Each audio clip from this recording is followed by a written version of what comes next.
Bem-vindos, irmãos! Esse é o terceiro e penúltimo encontro de uma série de 4 encontros, onde nós estamos nos aprofundando e refletindo sobre o Evangelho de João. No primeiro encontro, nós tratamos de alguns aspectos sobre o Evangelho de João enquanto livro, ou seja, a data da escrita dele, quem foi o seu autor, onde foi escrito, qual o público-alvo, assim como nós também examinamos ali algumas passagens dos capítulos 1 ao 4. Já no segundo encontro, nós abordamos alguns temas relacionados aos capítulos 5 a 10. Então, se você não ouviu os 2 primeiros encontros dessa série, eu recomendo que você volte e ouça. Assim você fica mais contextualizado e consegue acompanhar melhor o segmento das nossas meditações. Meu nome é Fábio, eu sou membro da Congregação Luterana em Cristo, em Curitiba, e sou estudante de teologia pela Universidade Luterana do Brasil.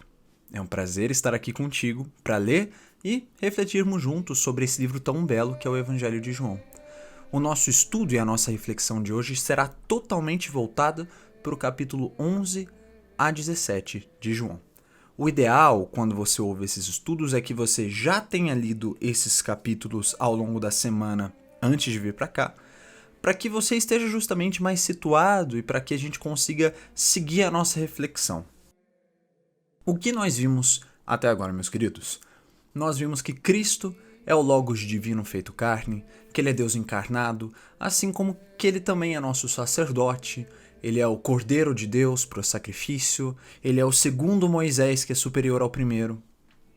E ele também é Senhor misericordioso, ele veio anunciar perdão inclusive aos que abandonaram ele no passado, como por exemplo Samaria tinha feito. Nós vimos o que mais? Que a vinda de Cristo cumpre o propósito final da lei, e que Cristo veio expandindo a aliança da misericórdia divina para todos os povos dessa vez. Vimos o que mais?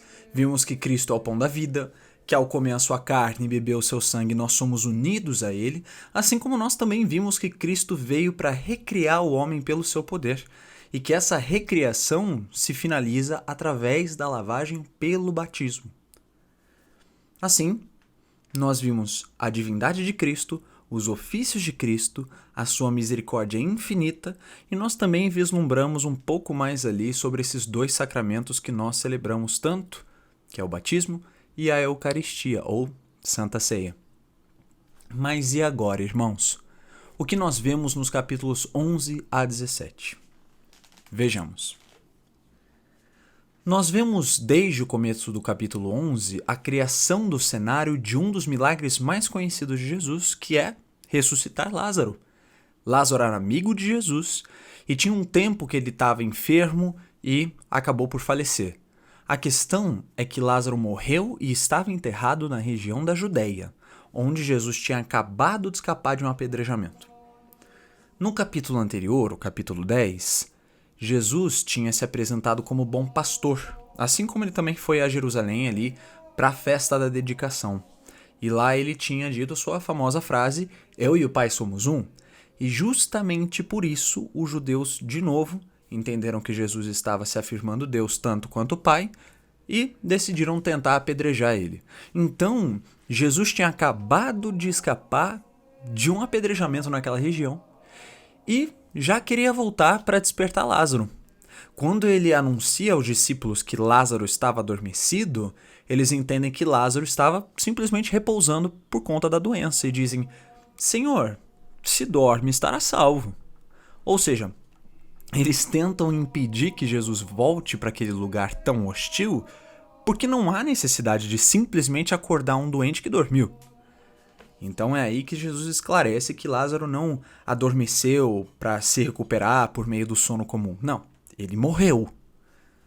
Aí sim, então, Tomé, vendo que Jesus realmente estava decidido a ir ver o seu amigo morto naquela região, convida os outros discípulos para irem até lá e morrer com Cristo. Ou seja, eles esperavam que seriam apedrejados assim que chegassem. Então, Cristo passa a se dirigir ali ao túmulo de Lázaro. Ele vai nessa direção. Lázaro já tinha morrido há 4 dias.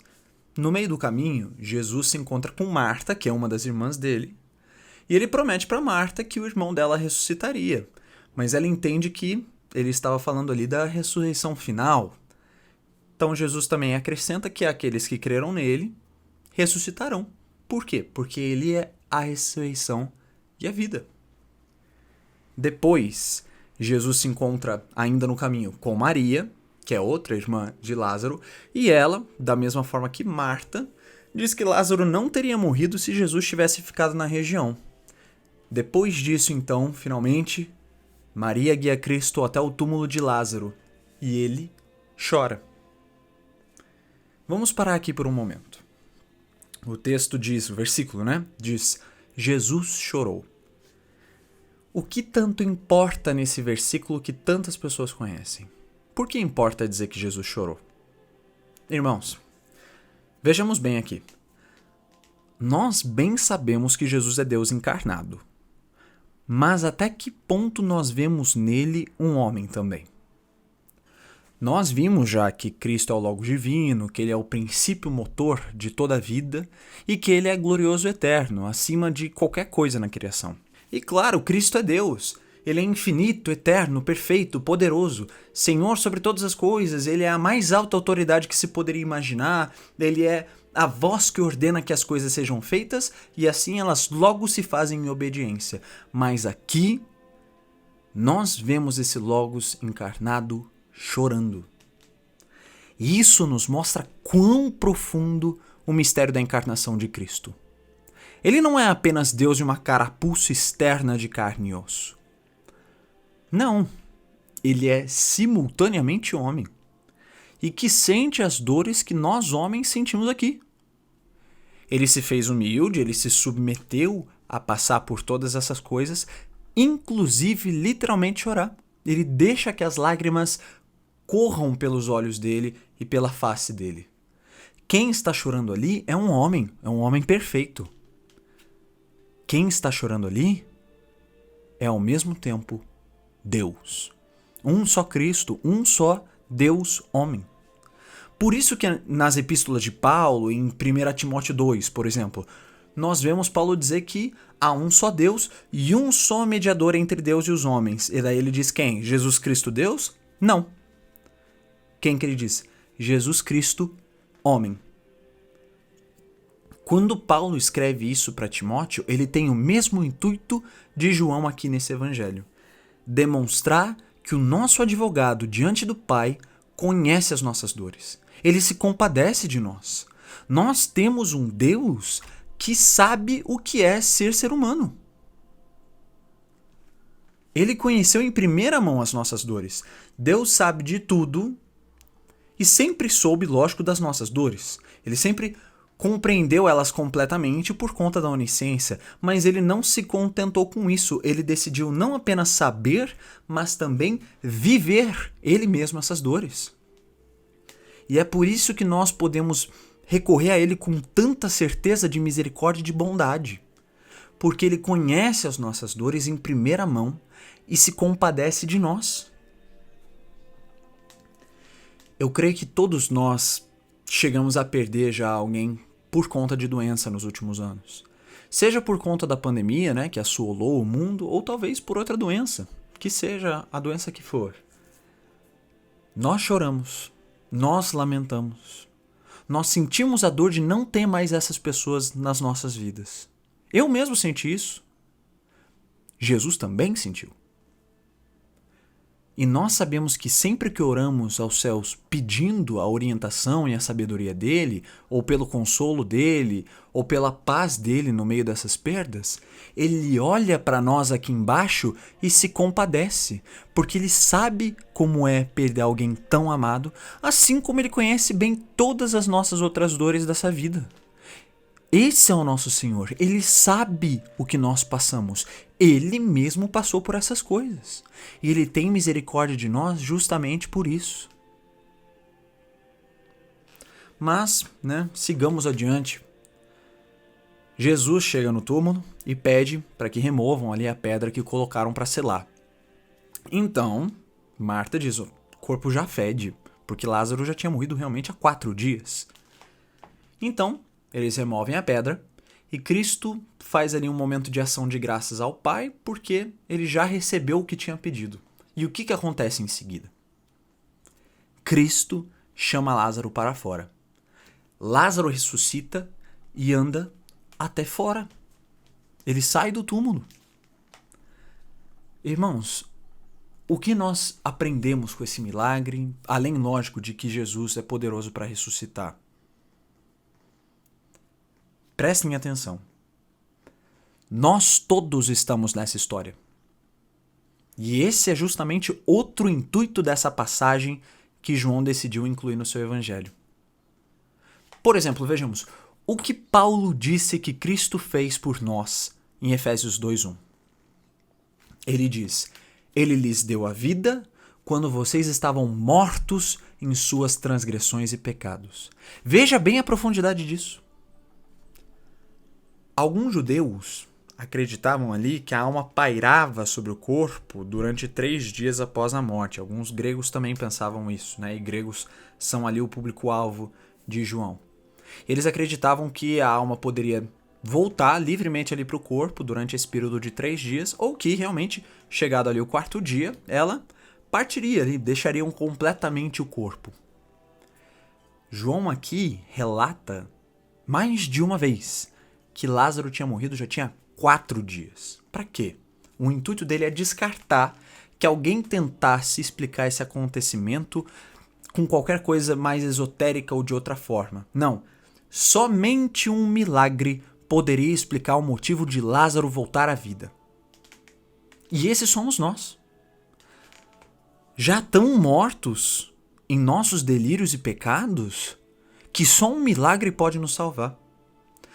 Nós realmente não podemos fazer nada em prol da nossa própria salvação, nós estamos totalmente mortos. E o que acontece ali na passagem? Lázaro, por acaso, ele decide, eu quero acordar e eu vou andar até Jesus lá fora? Não. É Cristo que precisa despertar ele da morte e chamar ele para fora. O mesmo conosco. Não apenas nós não podemos fazer nenhuma obra em prol da nossa salvação, mas nem mesmo nós podemos ir até Cristo pelas nossas próprias forças. Nós precisamos ser despertados pelo poder dele mesmo, por meio do Espírito Santo. A Bíblia diz justamente, é o Espírito que convence os homens do pecado, da justiça e do juízo. O que ele faz? Ele desperta eles da morte no pecado e começa a levar eles até Cristo, para fora do túmulo. Então, irmãos, quão grande é a misericórdia de Deus em nos conceder todas essas coisas. Ele nos recria da corrupção que nós estávamos no pecado por meio do poder dele. Quando, por exemplo, você vê ele aplicar lama nos olhos do cego, que nós vimos no último encontro, representando que ele está nos recriando, aqui ele também está ressuscitando Lázaro da morte. Ou seja, é uma passagem ali também sobre a própria conversão. É ele que nos converte e que nos chama. Porque nós realmente não conseguiríamos fazer nem mesmo isso sem a graça nos despertando. Mas, sigamos adiante, irmãos. Vamos ao capítulo 12. O que acontece logo no começo desse capítulo? Cristo vai a Betânia, cear com Lázaro e com as irmãs dele, e eis que Maria, justamente uma das irmãs de Lázaro, derrama perfume de nardo puro sobre os pés de Jesus, e ela enxuga ali com os cabelos dela. O que isso significa, irmãos? O que ungir alguém com perfume e limpar com os próprios cabelos significa?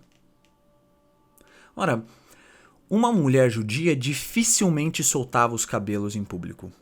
Então, quando Maria solta os cabelos dela para enxugar os pés de Jesus, ela está ali se humilhando diante de Jesus. Ela está se colocando em uma posição de inferioridade. É como se ela estivesse dizendo: eu sou menor que você e nem sequer digna de você. É uma postura realmente de devoção ao Senhor dela. E, lógico, Deus Pai certamente estava ali guiando Maria para fazer isso. Pois talvez nem mesmo ela tivesse pleno conhecimento ou entendimento do motivo de precisar ungir ali Jesus com perfume. Nardo puro era uma especiaria cara. Normalmente, irmãos, era importada da Índia, nardo puro. E ali, Maria derrama tudo sobre Cristo.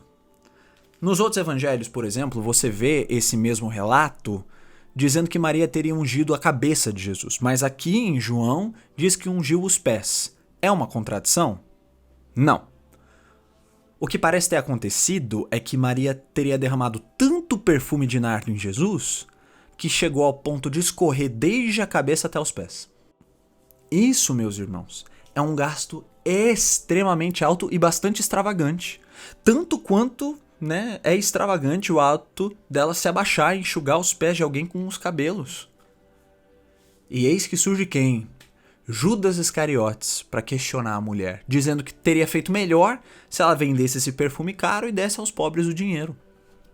E percebamos, a fala de Judas aqui parece inteligente, ela parece bastante altruísta, mas a realidade é que ela demonstra em Judas um utilitarismo ali escondido.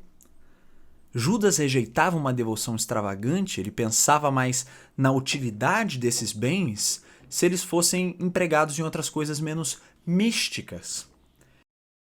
Irmãos, essa não é a mentalidade de muitos, inclusive dentro das nossas igrejas, às vezes?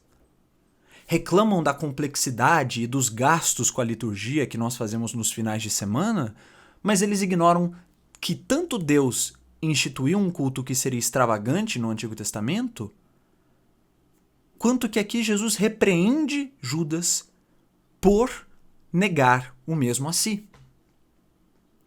E vejam que peculiar como Deus usa essa extravagância da devoção dos cristãos para anunciar o evangelho por meio dela. Vejam bem, no evangelho de Marcos, quando nós vamos para o relato dele sobre esse evento, capítulo 14 ali de Marcos, Jesus responde: ela fez o que pôde, ungiu o meu corpo antecipadamente para a sepultura.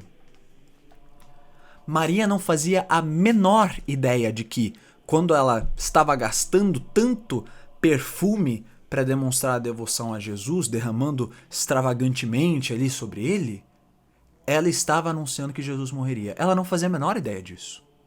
Mas Deus Pai que colocou ela ali e colocou no coração dela o sentimento de que deveria fazer aquilo ali mesmo.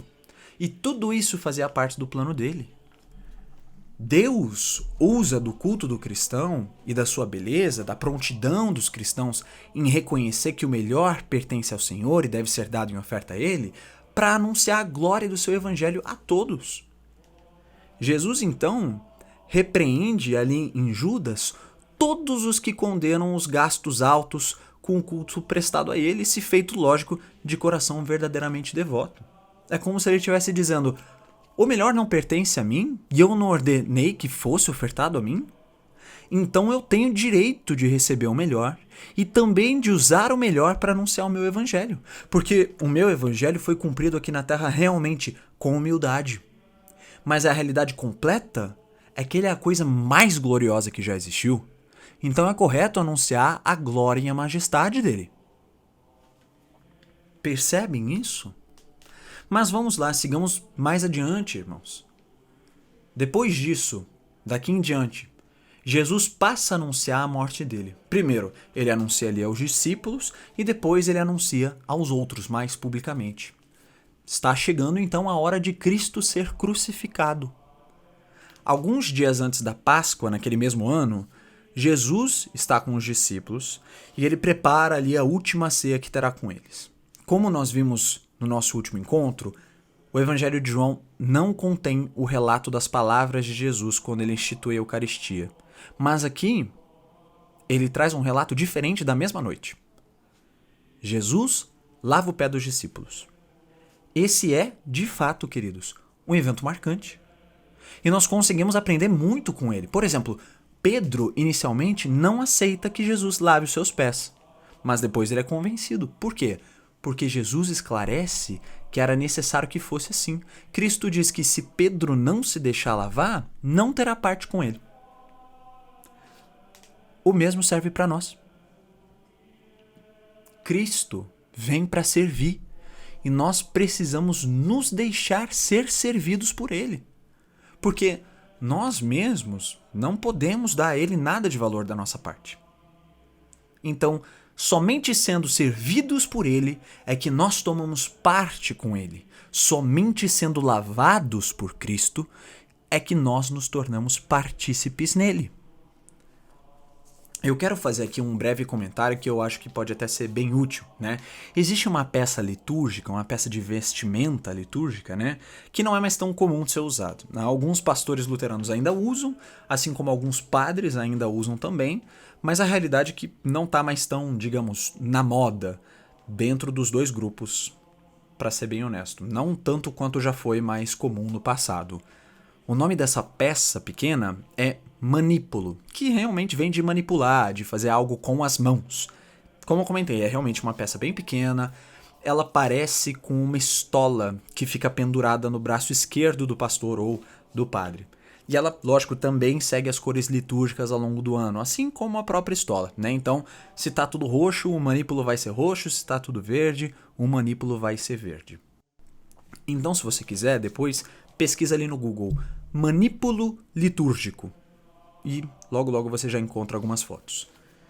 Um manípulo serve para lembrar realmente uma toalha. E a inspiração dessa peça é justamente essa passagem da lavagem de pés. O pastor que usa o manípulo na mão esquerda, portanto, ele está sinalizando por meio desse manípulo que ele veio e que ele está pronto para servir, para secar pés depois de lavar. Assim como, lógico, Jesus fez aqui com os discípulos. Muito bonito, não é? Eu acho essa peça muito bonita, ela representa uma coisa linda. Depois disso, Cristo indica que ele seria traído por Judas. E ele também anuncia até que Pedro negaria ele 3 vezes. Jesus, desde o capítulo 13, ele passa ali os seus últimos momentos só na companhia dos discípulos dele.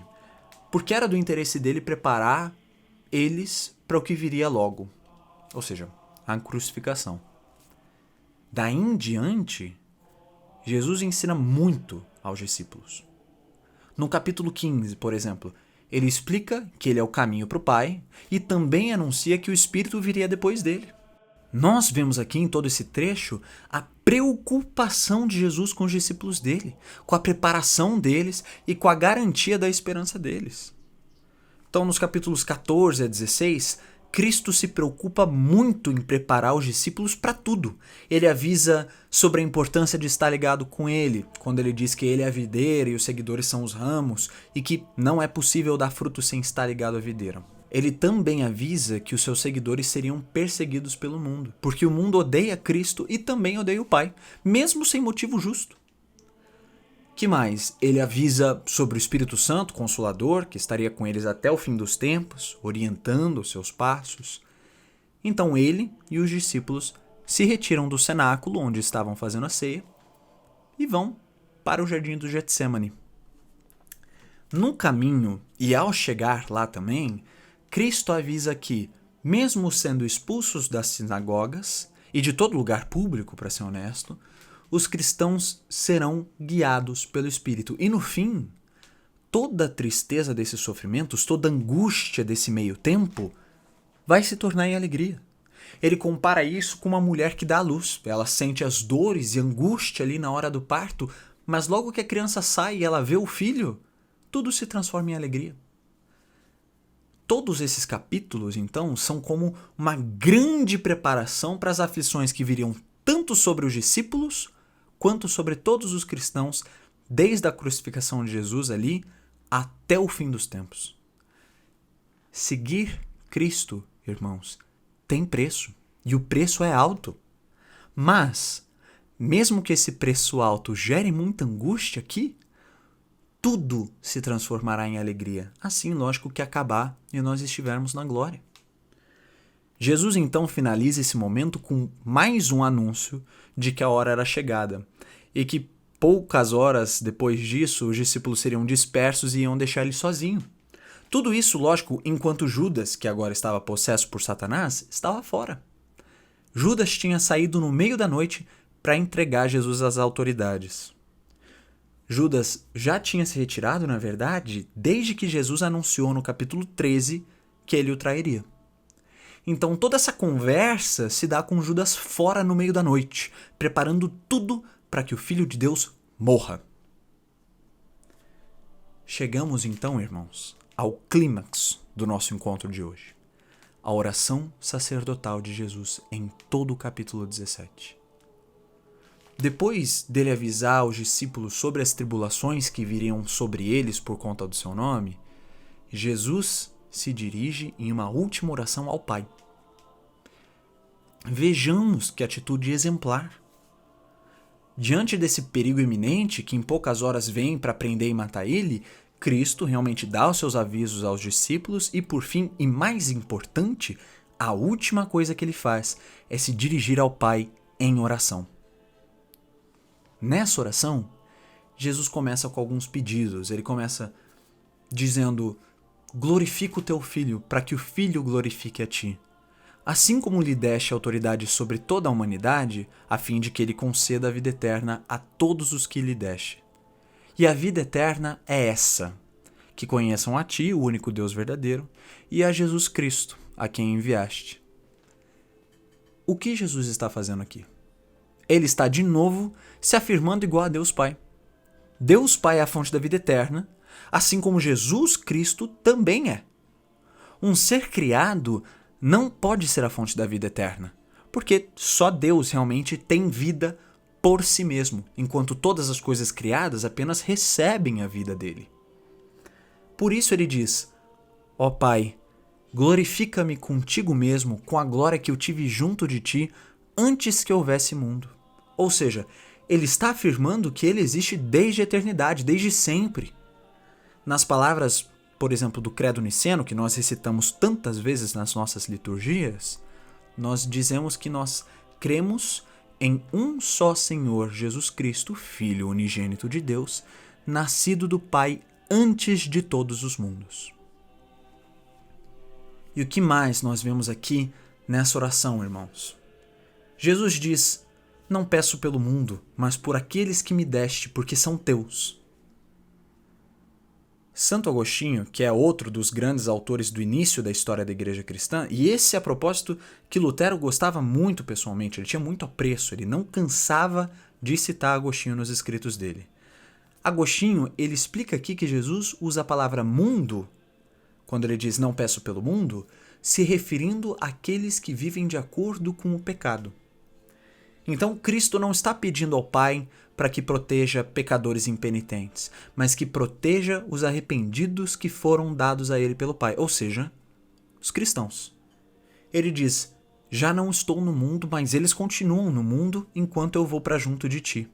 Pai Santo, guarda-os em teu nome que me deste, para que eles sejam um, assim como nós somos um. Então, irmãos, o pedido em nosso favor é pela nossa unidade de espírito, para que nós não sejamos dissolvidos pelo mundo, porque assim é que nós seremos vencidos.